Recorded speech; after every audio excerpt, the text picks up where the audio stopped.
The left's pet conspiracy theory, NHS privatisation.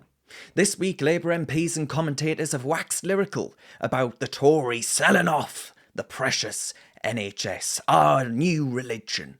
It's a baseless conspiracy theory that we've heard before, folks. Zara Sultana, an acolyte of Jeremy Corbyn, one of those trendy new MPs for Coventry South, she was the first out of the traps, describing the bill as NHS privatisation by stealth.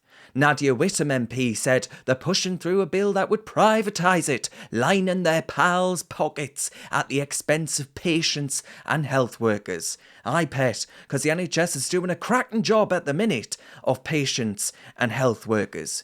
Which she couldn't substantiate or defend on Politics Live earlier this week, by the way, when she was asked to substantiate those claims. And finally, John McDonnell, do you remember him? He was Jeremy Corbyn's right-hand man.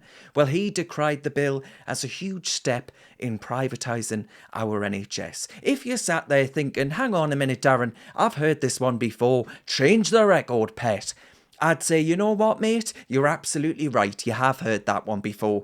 Every bloody time one of our NHS reforms comes forward by any party, even the Labour Party, Blair was accused of this, they point their fingers and accuse the Tories of seeking to sell the NHS. The current reforms actually roll back the changes made by the Cameron government to allow some outside companies to be able to bid for NHS contracts. It was PFI, it was called.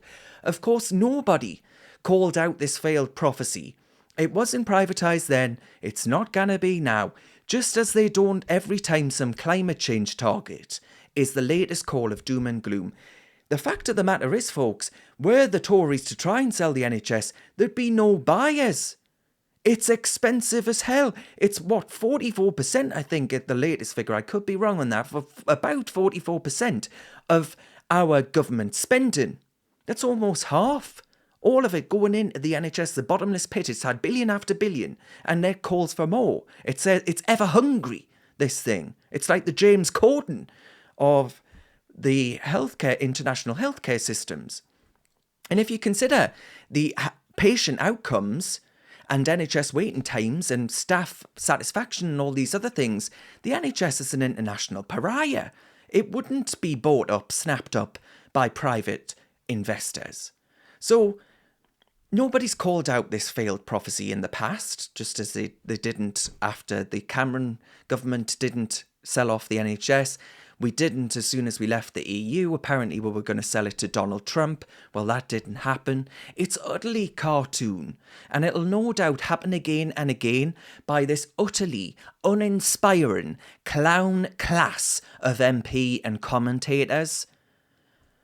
But maybe this is what happened, folks, if you get your news from Owen Jones. Who knows?